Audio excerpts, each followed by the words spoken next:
Alright, so this is going to be a complicated one, but I will try to make it as clear as possible. Sorry in advance for the wall of text. I am a 55-year-old man and not exactly new to this planet, retired now. I used to work as an engineer designing bridges for almost several decades. My wife Diane, who is 58 years old, is also retired. She taught elementary school for over 30 years, first grade mostly, sometimes kindergarten. She was one of those teachers that former students would always come back to visit, even as adults. We have 2 adult sons, Jason, who is 30 years old, and Tyler, who is 27 years old.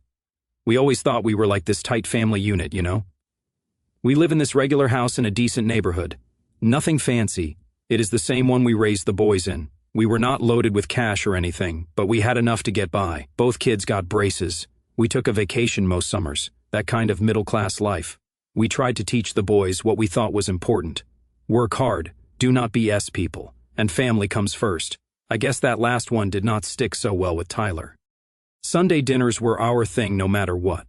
They started when the boys were little and just kept going. Even when they were teenagers and had their own shit going on, they knew Sunday night was family dinner. No excuses. Diane would cook something special. I would make sure to pick up dessert from that bakery we all liked. It was our tradition. Jason and Tyler were typical brothers growing up. They would fight and compete over stupid stuff, but they also had each other's backs. I remember this one time when they were building a treehouse in the backyard. Jason was maybe 12 years old, so Tyler would have been about 9 years old. Jason was being the big brother and trying to be the boss, telling Tyler what to do, where to put each board, how to hammer the nails. Tyler was not having any of that crap. He had his own ideas about how the treehouse should look. They got into this huge shouting match, and I thought they were going to start throwing hands. I was watching from the kitchen window, getting ready to go out there and break it up. Then, like 5 minutes later, I look outside and they are laughing their butts off, working together to pull this big piece of plywood up the tree. Tyler had figured out this pulley system with some rope to get the heavier pieces up easier. And Jason was genuinely impressed with the idea. That was them in a nutshell. They could go from wanting to kill each other to best friends in the span of minutes.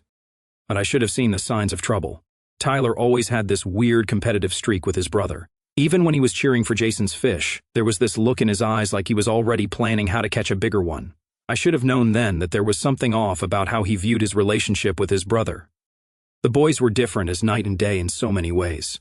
Jason was always the quiet one. He liked books and stuff that did not involve a lot of noise. He would spend hours in his room reading or building these elaborate Lego creations. He got good grades without seeming to try too hard, but he was kind of awkward with girls. He would get all nervous and start stuttering when he talked to them. Diane spent hours talking to him, trying to make him feel better about himself. She would tell him about when she was an awkward teenager, trying to tell him everyone goes through that phase. Tyler was totally different. That kid could talk to anyone.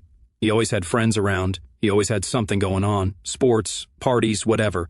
He had girlfriends one after another since high school, but nothing serious that we knew about. I used to take him to baseball games. We both loved that shit and never missed a season. We would sit in the cheap seats and yell until we were hoarse. He played too, was actually pretty good. He made varsity his sophomore year of high school. Jason would come to the games too, but he would bring a book and glance up occasionally when we cheered. When Jason went to college about an hour away, the dude totally changed. He joined a frat, started going to parties, staying out late, like a completely different person. Diane and I were kind of shocked, but mostly happy. We thought he was finally coming out of his shell or whatever. He would call home every Sunday night after dinner, tell us about his classes, his new friends, the parties he had been to. It was weird at first hearing our bookworm son talk about keg stands, but we were glad he was putting himself out there. Tyler would call him sometimes, curious about Jason's college life. I overheard one of those conversations. Tyler was asking about the parties and girls, all that college stuff, but there was this edge to his voice, this jealousy I did not catch at the time. He laughed, but it was not really happy, more like he was pissed that his brother was doing better than him socially. He had always been the cool one, and I think it bugged him that Jason was suddenly having this active social life.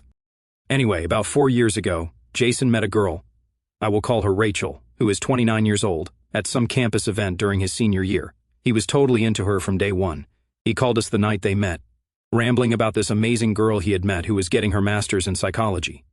He brought her home after they had been dating for like a year and a half. We were pretty excited to meet her after hearing so much about her.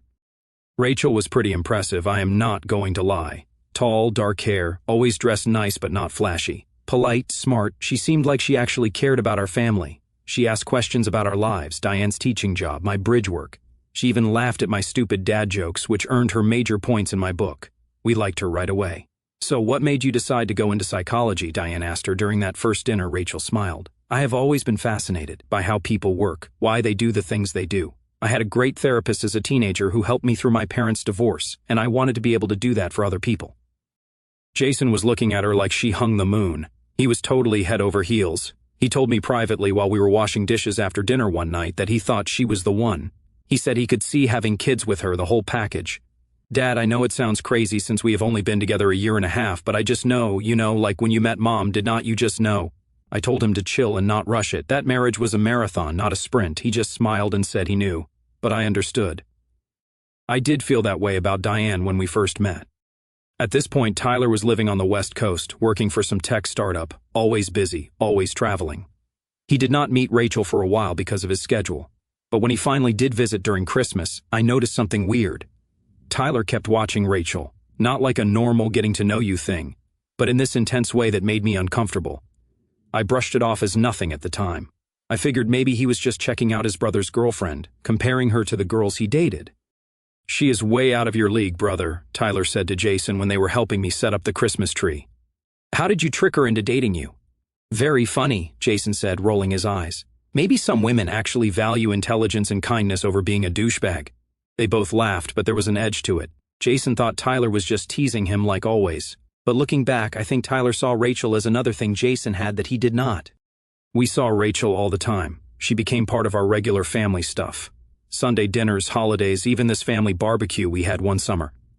She fit right in. She brought her famous potato salad to every cookout. She helped Diane with the dishes without being asked. She remembered everyone's birthdays. Looking back, I should have paid more attention to how Tyler started making excuses to come home more often after he met her. "I thought you had that big project at work," I said when he showed up unexpectedly one weekend when we had invited Jason and Rachel over. Tyler shrugged. "I can work remotely. Besides, missing too many of Mom's Sunday dinners should be a criminal offense." He spent most of that dinner asking Rachel about her work, her family, her interests. Jason did not seem to notice or care. He was used to people being drawn to Rachel. She had that effect on people. But then shit hit the fan. About a year and a half ago, Jason and Rachel broke up. Jason was completely wrecked. He would not talk about it, would not tell us what happened, he just shut down. He stopped calling as much. And when he did call, he was pissy and vague. He lost a bunch of weight, too. It had to be at least 20 pounds in a month. Diane was freaking out with worry. She called him like 3 times a week trying to get him to talk. She tried everything, gentle questions, showing concern, even offering to fly out to see him. He always said no, claiming he was fine, just busy with work. He said the breakup was mutual and he did not want to talk about it. "Something is not right," Diane said to me one night after another failed call with Jason. "He loved that girl. They were talking about moving in together. This does not make any sense." We tried to respect his privacy, but we were seriously worried about him. I'd never seen our son like this, not even when his childhood dog died. I drove over to his place one weekend without telling anyone. It was about an hour drive, and the whole way there, I was rehearsing what I would say to him. When I got to his apartment and knocked, it took him forever to answer. He looked like a ghost, pale, skinny, with this dead look in his eyes. His hair was greasy, like he had not showered in days. He was wearing the same Metallica t-shirt he had had since high school, now hanging off him like a dress. "Dad, what are you doing here?" He would not let me in at first, but I pushed past him. His apartment was a disaster zone. Empty takeout containers everywhere, clothes all over the floor, dishes piled in the sink, the blinds were closed, and it smelled stale like he had not opened a window in weeks. "Jesus, son, what is going on with you?" "Nothing, I am fine. I have just been busy with work." I gave him a look. "This does not look fine to me." When I asked him what happened with Rachel, he just shook his head and said, "I do not want to talk about it." His voice cracked, and for a second I thought he might cry, but he just turned away and started picking up some of the trash like he was embarrassed by the mess. I stayed the night on his couch, cleaned up a bit, and made him eat something. I did not push him to talk, but made him promise to call more often. Before I left the next day, I sat him down. "Listen, I do not know what happened with Rachel, and you do not have to tell me, but this is not healthy, son. You need to talk to someone. If not me or your mom, then maybe a professional." "I am fine, Dad. I really just need some time." He started to get better, but it was slow as heck. It took over a year. Eventually, he started dating again. He met a new woman. Let us say her name is Megan, who is 28 years old. They met through work. Megan was different from Rachel, quieter, more chill, short blonde hair. She was always in jeans and t-shirts and worked as a graphic designer. They did quiet stuff together, like museums and hiking. Jason seemed okay, not exactly jumping for joy, but okay. I like her, he told me during one of our calls. She is easy to be with, no drama. I could tell he was not as crazy about Megan as he had been about Rachel. But maybe that was a good thing. Maybe he needed something calmer, more stable. During all this, Tyler was doing his usual thing, dating one girl after another, nothing serious. He always said he was too busy with work to commit to anything long-term. He would call sometimes asking about Jason, which seemed weird since they had not talked in forever. I should have realized he was fishing for information. So how is Jason doing? Is he over Rachel yet? He asked me during one call, trying to sound casual. He is seeing someone new. A girl named Megan seems nice. Good for him, Tyler said, but something in his voice was off. And, do you guys still talk to Rachel at all? I told him no. As far as I knew, no one had heard from Rachel since the breakup. He changed the subject quickly after that. Now, here is where everything goes completely off the rails. Last Sunday, we invited Tyler over for our usual family dinner. We had not seen him in person for a few months. He had been busy with work as usual. He called ahead and said he was bringing someone he wanted us to meet. We were pretty excited. We thought maybe, just maybe, he had finally found someone special. Diane spent all day cooking his favorites. I cleaned up the backyard, thinking maybe we could all sit out there after dinner if the weather was nice. We were looking forward to it, having both our boys there with their girlfriends. It felt like we were finally getting to that stage of life where our kids were settled and happy. The doorbell rang at exactly 6 o'clock. I opened it, and there stood Tyler with Rachel. My brain could not process it at first. I thought maybe I was confused or maybe this was some weird coincidence. Another girl who just happened to look exactly like Rachel. "Hey, Dad," Tyler said, grinning. "You remember Rachel, right?" I literally could not speak. I felt like someone had sucker punched me. Diane came up behind me, wiping her hands on a dish towel. "Tyler, so good to see." She stopped mid-sentence when she saw Rachel. She gasped, and her hand flew to her mouth. My first thought was that this was some kind of messed up joke, like maybe Tyler and Jason had somehow made up without us knowing and this was some elaborate prank. That had to be it, right? There was no way Tyler would actually be dating his brother's ex. They stepped inside and I noticed Rachel was wearing an engagement ring, a big one. "We have some exciting news," Tyler said, still smiling like this was totally normal. He put his arm around Rachel's waist. "We are engaged." Then I managed to say, "Does Jason know about this? Please tell me Jason knows about this." Rachel would not look me in the eye. She just stared at the floor like a kid who got caught doing something stupid. She was twisting the ring around her finger nervously.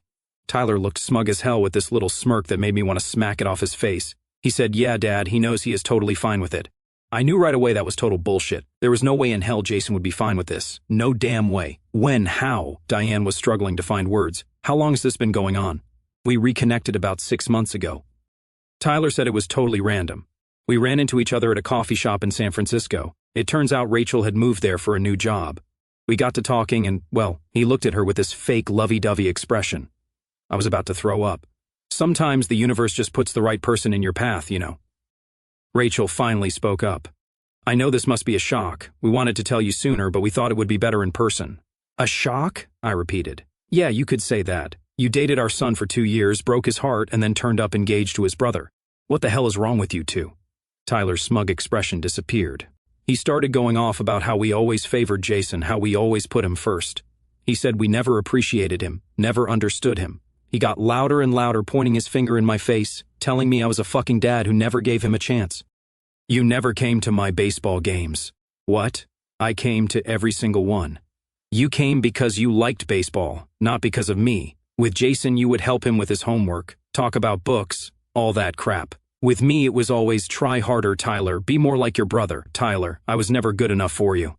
I lost it. I told him he was a backstabbing jerk who did not deserve to be in this house. He seemed kind of expecting that reaction from me because he grabbed a framed family photo off the wall and smashed it against the table. Glass went everywhere. Diane screamed, "What the hell is wrong with you, Tyler?" she yelled. Tyler got right in my face, yelling about how he was always in Jason's shadow, how Rachel had only been with Jason because she had not met him first. I shoved him back. I told him to get out of my house. He shoved me harder like I am one of his friends, not his father. He knocked me back into the china cabinet. I am not young anymore, and I fell pretty hard. I cut my arm on the broken glass. "Stop it, both of you!" Diane was crying now. Tyler turned to her. Oh, shut up. You were even worse than him, always doting on precious Jason. Oh, look at his grades. Oh, look at his science project. Oh, he is so sensitive and deep. He mimicked her voice in this high-pitched, mocking tone. Diane stood up. Her hands were shaking so bad, and she walked into the study while I was picking myself up off the floor and came back with a manila folder with Tyler's important documents, birth certificate, social security card, stuff like that. She handed it to him, her hands still shaking, and told him to get the hell out of our house. You want these? Tyler knocked the folder out of her hands. Papers went flying everywhere. Keep your fucking papers. I do not need anything from you. He called her the bitch word. That is when I completely lost it. I grabbed him by the collar and physically dragged him toward the door. I had never laid hands on either of my kids before. But I saw red. He fought back, caught me with an elbow to the ribs that knocked the wind out of me. He was always strong, he played baseball, and he lifted weights. And I am just an old man now. But I was running on pure adrenaline and rage. I managed to get him to the door and pushed him out onto the porch. Rachel followed, looking terrified. Tyler was screaming that we would regret this, that he would make us pay. I slammed the door in his face and locked it. Through the window, I could see him still yelling, gesturing wildly. Rachel was trying to calm him down, pulling on his arm to get him to leave. Finally, they got in his car and peeled out of our driveway, leaving tire marks on the street. I turned around and found Diane sitting on the floor, picking up the scattered papers with trembling hands. There was broken glass everywhere, the picture frame in splinters, our family photo torn where the glass had cut it. The perfect metaphor for what had just happened. What the hell was that? I asked, not really expecting an answer. What the actual hell just happened? Diane just shook her head, tears streaming down her face. I do not know. I do not know what happened to our son. After taking a couple of days to calm down and get my bruised ribs checked out, nothing broken, thankfully, we called Jason. The conversation was the hardest thing I have ever had to do. Jason, we need to talk about something. You might want to go somewhere private, I started. Okay, hold on. I heard him tell Megan he would be right back. Footsteps, a door closing. What is going on? Is Mom okay? Your mom is fine. It is about Tyler and Rachel. There was a long silence. When he spoke again, his voice had changed completely. All the life drained out of it. What about them? They showed up at our house for dinner on Sunday. They are engaged, Jason. Another long silence. I see, did you know? Not about the engagement, but yeah, I knew they were together. Why did not you tell us? He let out this hollow laugh. What was I supposed to say? Hey, Mom and Dad, just for your information, my brother is knocking up my ex-girlfriend. Would that have made Sunday dinner more enjoyable? He finally told us the truth about the breakup. Rachel had been cheating on him with Tyler for months. He did not know it was Tyler at first. He just knew she was cheating. He had found messages on her phone when she was in the shower, explicit stuff that I will not repeat. She had been careless. She left her phone unlocked. They tried to work through it, but he could not get past the betrayal. The not knowing who it was drove him crazy. She refused to tell him the identity of the other man. She kept saying it was a mistake, that it did not mean anything, that she loved me and only me, but she would not tell me who it was. His voice caught. He said it would only hurt me more to know. He found out it was Tyler about 2 months after they broke up. A mutual friend who knew both Jason and Tyler accidentally let it slip. The friend thought Jason already knew. We were at a bar and Mike mentioned seeing Tyler and that hot girl he has been dating at some restaurant. I asked what girl and he got this look on his face like, oh shit. He tried to backtrack, but I knew. I just knew from his face. Jason confronted Tyler. Asked him point blank how he could do this. How he could stab his own brother in the back like that.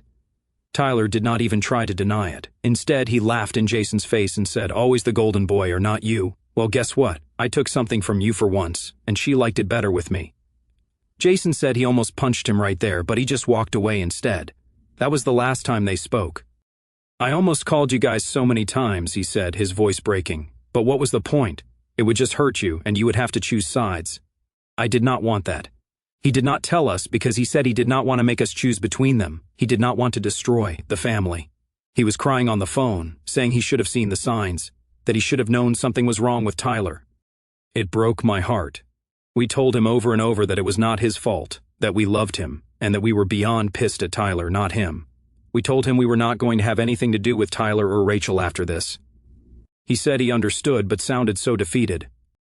Jason, why did not you say anything when we told you about the dinner, about them being engaged? What would be the point? He said.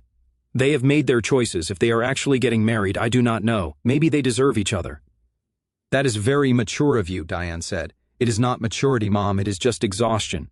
I'm tired of being angry about it. Tired of letting it eat me up inside. After we hung up with Jason, Diane and I sat in silence for a long time. Finally, she said, "I do not recognize our son anymore. Tyler, I mean, how could he do this? Where did we go wrong?" I did not have an answer for her. Then my dad, Jason and Tyler's grandfather, who is 85 years old, called. He is a hard-ass old dude, very set in his ways. He had heard from Tyler, who had apparently called him with some bullshit story about how I had attacked him and that we had overreacted to his engagement, and that Rachel was this amazing girl. My dad was fuming. He thought I had lost my mind attacking my own son. He did not know the whole story. "What the hell is wrong with you assaulting your own kid?" he bellowed into the phone. My dad was in the army, worked construction his whole life, and still had that drill sergeant voice that could make you feel like a kid again. "Tyler said you went crazy when he told you about his engagement, so what if he is marrying Jason's ex? People break up all the time." Diane insisted he needed to know the truth, and even though I hesitated, I knew she was right. I called my dad and told him everything, including the fight and the reason behind it. At first he did not believe me. He accused us of lying and claimed we were just jealous of Tyler's happiness. He said I had always been harder on Tyler, though he did not sound so sure. Diane ended up sending him the screenshots Jason had given us. Solid proof of Tyler and Rachel's affair with messages where they actually laughed about deceiving Jason. All dated while Jason and Rachel were still together. After seeing the evidence, my dad went completely silent before finally saying he would call me back. It turns out Tyler had been planning to use his trust fund to buy a house with Rachel. My dad had set up trust funds for both boys when they were born, accessible when they turned 21. Jason had used his for college and a down payment on a small condo. Tyler had never touched his, saying he was waiting for the right time. It was a decent amount, not life-changing money, but enough to put a solid down payment on a house, especially back then. My dad called Tyler and confronted him. Rachel was there too, and apparently tried to deny everything, even with the evidence right in front of them. My dad told Tyler he was not getting a penny of the trust fund.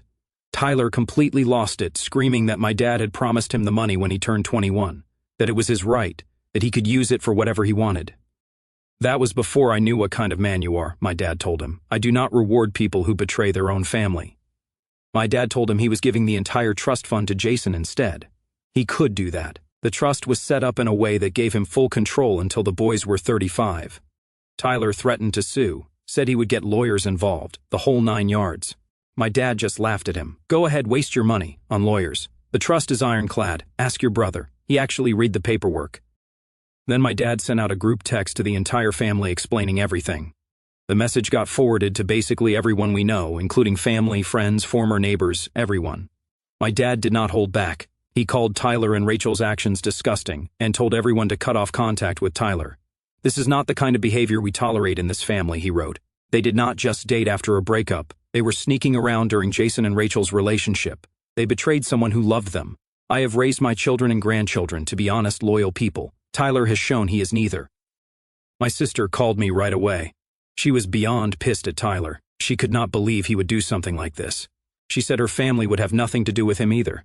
3 days later, I was in the garage working on my old Mustang when Tyler's car screeched into our driveway. I heard the door slam and heavy footsteps on the porch. The doorbell rang, then immediate pounding. "I know you are in there. Open the fucking door." Tyler was screaming so loud the neighbors could probably hear. Mrs. Peterson next door peeked out her curtains. Great, now the whole neighborhood would know our business. I went to the door and opened it, keeping the security chain on. "You need to leave." Tyler looked completely unhinged, bloodshot eyes. He had not shaved in days, reeking of body odor. His clothes were wrinkled like he had been sleeping in them. "You ruined everything," he screamed and slammed his shoulder against the door. The chain broke. Note to self, those things are not as strong as you think, and he burst into the house. Diane came running from the kitchen. "What is going on?" she started, but Tyler pointed at her. "Shut up, just shut the fuck up." He knocked over a side table, sending a lamp crashing to the floor. It was her favorite lamp, the one her mom had given us as a wedding present. I got between him and Diane. "That is enough. Get out of my house right now. Rachel left me because of you. Grandpa is giving my money to that pathetic loser. My friends will not even talk to me. You did this." He was spitting as he yelled, his face twisted into something I did not recognize. This was not my son. This was a stranger with my son's face. "You did this to yourself," I said calmly. "You betrayed your brother."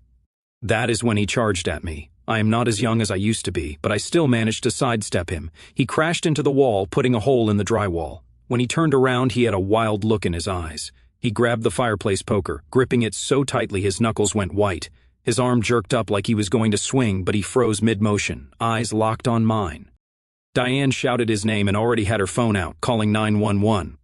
For a second I thought he might come to his senses, but instead he threw the poker at the wall behind me, shattering the glass cabinet, then shouted that we had always treated Jason better, that we saw him as a failure, and now he had taken what Jason loved, just because he could. There was no regret in his face, just raw bitterness. Diane's voice cut through it all, shaking but firm, reminding him the police were on their way. Tyler looked between us. He muttered something about being done with us and that we are not his family anymore. I told him, "And you are not my son. Do not show your face in here again." Then he stormed out, slamming the front door so hard it cracked the frame. By the time the cops showed up, he was long gone. We filed a report and I ended up needing stitches from the broken glass and weeks of physical therapy for my shoulder. Diane cried herself to sleep that night, asking over and over how our son had become this person. I did not have an answer. I still do not. It has been 3 months now. Tyler tried to contest the trust fund change, but the lawyer said there was nothing he could do.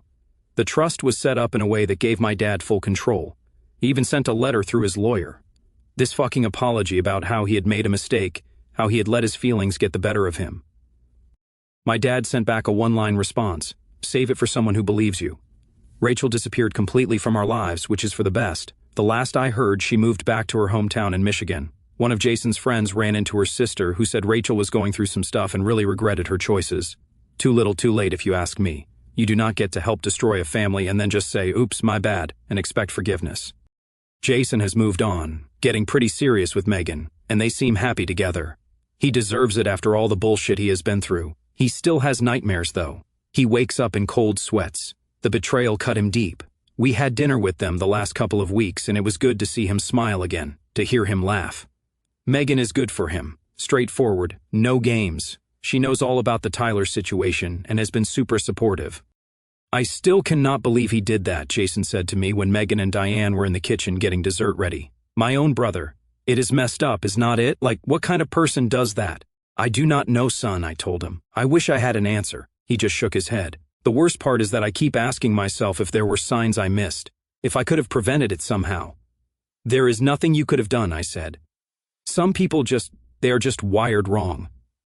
I guess Tyler has been arrested twice since the incident at our house. Once for DUI and once for getting in a bar fight. His old friend Mark called me after bailing him out the second time. "He is in a bad way, Mr. Davis," Mark said. "I know what he did was fucked up, but he is spiraling hard." "Not my problem," I told him. "I know that sounds cold, but what was I supposed to say? The kid attacked me in my own home, betrayed his brother in the worst possible way, and showed zero remorse about any of it." "He is still your son," Mark said. "No," I replied. "I do not know who that person is, but he is not the son I raised." Tyler tried to contact my dad to apologize, probably hoping to get the money back, but my dad would not take his calls. Then he showed up at my dad's house drunk, making a scene. My dad had to call the cops on him too and got another restraining order. My dad is 85 years old, for Christ's sake. He does not need this stress. We changed our locks, installed security cameras, and got a home security system. I never thought I would have to protect my home from my own son, but here we are. Each time the doorbell rings, my heart jumps into my throat. Last week, I received a text message from an unknown number. It is Tyler.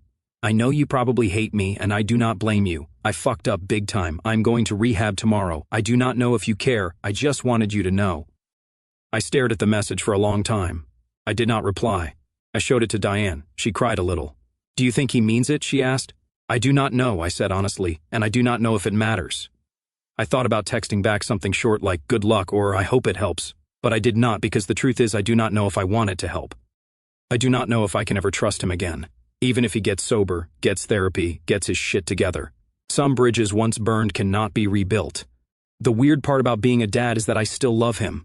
The little boy he was, the kid who went nuts when his brother caught a fish, the teenager who played baseball with such passion, but I do not know the man he became, and I do not want to know him.